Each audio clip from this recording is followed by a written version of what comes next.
Next जो law है हमारे पास वो है गे लुसेक लॉ ऑफ कंबाइनिंग वॉल्यूम्स।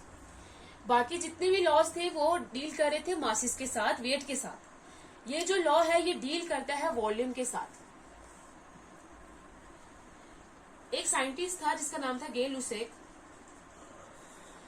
तो वो क्या कर रहा था, एक्सपेरिमेंट्स जब परफॉर्म कर रहा था रिएक्शंस पे, और उन रिएक्शंस में जिनमें जो रिएक्टेंट्स थे वो भी क्या थी, गैसेस थी, और जो प्रोडक्ट्स बन रहे थे वो भी क्या थे, गैसेस थी।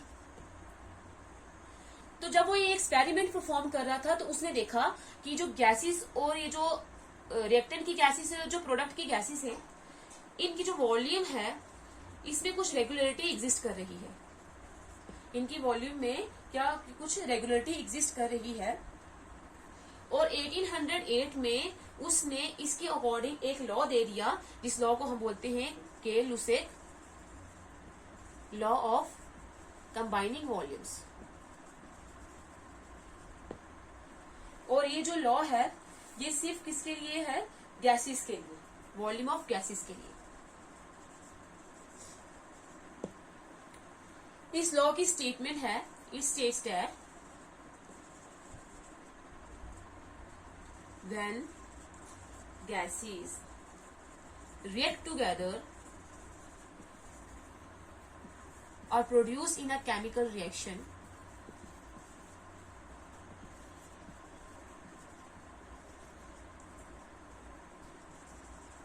they do so in volumes which bear a simple ratio to one another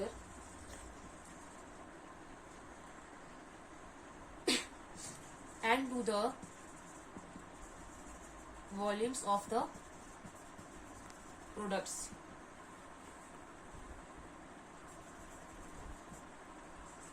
Provided all gases are at same temperature and pressure.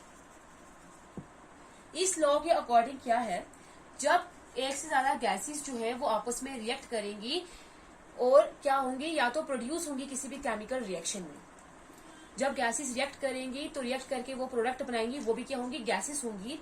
तो वो ऐसे उनकी जो वॉल्यूम्स होगी गैसेस की वो क्या होगी, आपस में भी सिंपल रेशियो में होगी, और जो प्रोडक्ट बना है वो भी क्या होना चाहिए, गैसेस ही होने चाहिए। तो उसकी जो वॉल्यूम होगी और जो रिएक्टेंट की वॉल्यूम होगी वो आपस में क्या करेंगे, उनका जो रेशियो होगा वो सिंपल होल नंबर रेशियो होगा। लेकिन बात यह है कि वो जो सारी जो गैसेस होंगी रिएक्टेंट्स और प्रोडक्ट की वो सेम टेम्परेचर में होनी चाहिए और सेम प्रेशर पे होनी चाहिए। इस लॉ को हम क्या करेंगे, एग्जाम्पल्स लेके डिस्कस करेंगे।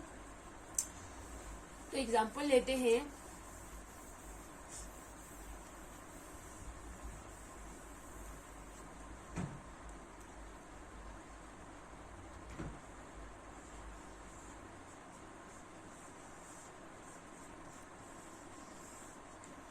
जैसे एग्जाम्पल लेते हैं हाइड्रोजन क्लोराइड की, HCl की। तो हाइड्रोजन क्लोराइड के केस में क्या होता है, 1 वॉल्यूम ऑफ हाइड्रोजन कंबाइन करते हैं 1 वॉल्यूम ऑफ क्लोरीन के साथ और बना देता है 2 वॉल्यूम ऑफ हाइड्रोजन क्लोराइड। जैसे अगर ये हमारे पास हाइड्रोजन की गैस है तो वो रिएक्ट करेगी क्लोरीन की गैस के साथ, ये क्लोरीन की गैस के पार्टिकल से, तो वो क्या बना देंगे, हाइड्रोजन क्लोराइड।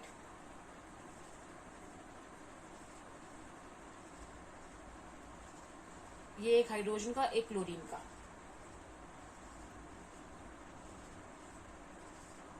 ये भी क्या है, ये भी गैस है, ये भी गैस है और ये भी गैस है। अगर हम इसको रिएक्शन में लिखें तो हाइड्रोजन रिएक्ट करता है क्लोरीन के साथ और बना देता है हाइड्रोजन क्लोराइड।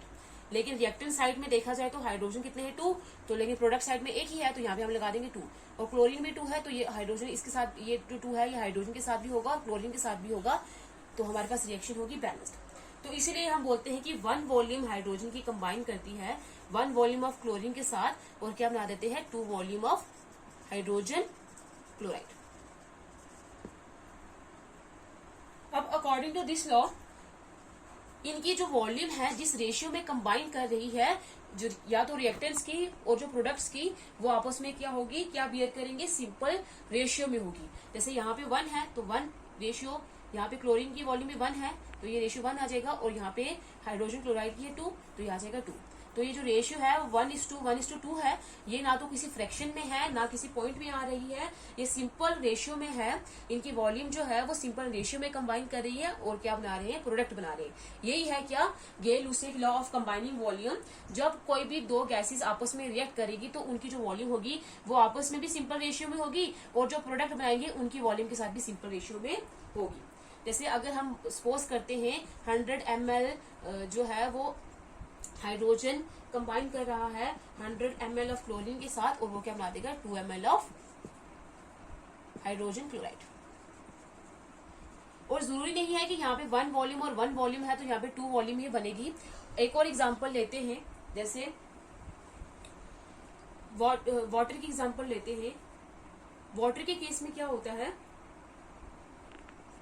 हाइड्रोजन ऑक्सीजन के साथ कंबाइन करता है और क्या बना देता है, वाटर बना देता है। अब क्या होगा, यहाँ पे वाटर जो हाइड्रोजन 2 है, ऑक्सीजन 1 है। यहाँ पे ऑक्सीजन 2 है तो ऑक्सीजन को 2 करने के लिए हमें यहाँ पे 2 लगाना पड़ेगा। अब ऑक्सीजन तो इक्वल हो गए, लेकिन हाइड्रोजन कितने हो गए, 2 × 2 4, तो यहाँ पे कितना लगा देंगे, 2। तो वाटर के केस में 2 वॉल्यूम्स ऑफ हाइड्रोजन कंबाइन करते हैं 1 वॉल्यूम ऑफ ऑक्सीजन के साथ, और 2 वॉल्यूम ऑफ वाटर ही बनाते हैं। जैसे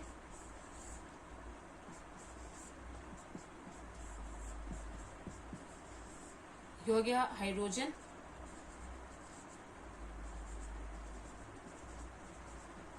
और ये हो गया oxygen. 2 volume of hydrogen combine करेंगे 1 वॉल्यूम ऑफ ऑक्सीजन के साथ, और कंबाइन करके क्या बना देंगे, 2 वॉल्यूम्स ऑफ वाटर। और वाटर जो गैस फॉर्म में होता है उसको क्या बोलते हैं, वाटर वेपर। तो ये आ जाएगा 2 वॉल्यूम्स ऑफ वाटर वेपर।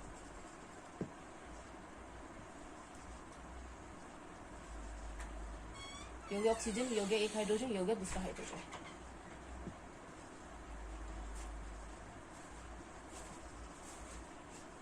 तो हम ये नहीं बोल सकते कि एक और एक करके यहाँ पे 2 वॉल्यूम ही बनेगा। सिर्फ क्या है कि यहाँ पे हमने रेशियो देखना है। तो यहाँ पे अगर हम रेशियो देखें तो हाइड्रोजन का रेशियो कितना आ गया, 2। यहाँ पे ऑक्सीजन की वॉल्यूम है 1, और जो वाटर वेपर बने हैं उसकी वॉल्यूम भी 2 है। तो जो इनका रेशियो आया है वो क्या आया है, सिंपल रेशियो आया है, सिंपल होल नंबर रेशियो आया है। तो मतलब ये है कि 2 volume of hydrogen 1 volume of oxygen के साथ कंबाइन करती है और 2 वॉल्यूम ऑफ वाटर वेपर बना देती है। तो गेल-लुसाक लॉ क्या बोलता है कि जब कोई दो जो गैसेस एलिमेंट्स है वो आपस में कंबाइन करेंगे तो उनकी जो वॉल्यूम का रेशियो होगा वो आपस में भी क्या होगा, सिंपल रेशियो होगा, और जो प्रोडक्ट बनाएंगे उनके साथ भी, उसकी वॉल्यूम के साथ भी इनका रेशियो क्या होगा, सिंपल रेशियो होगा।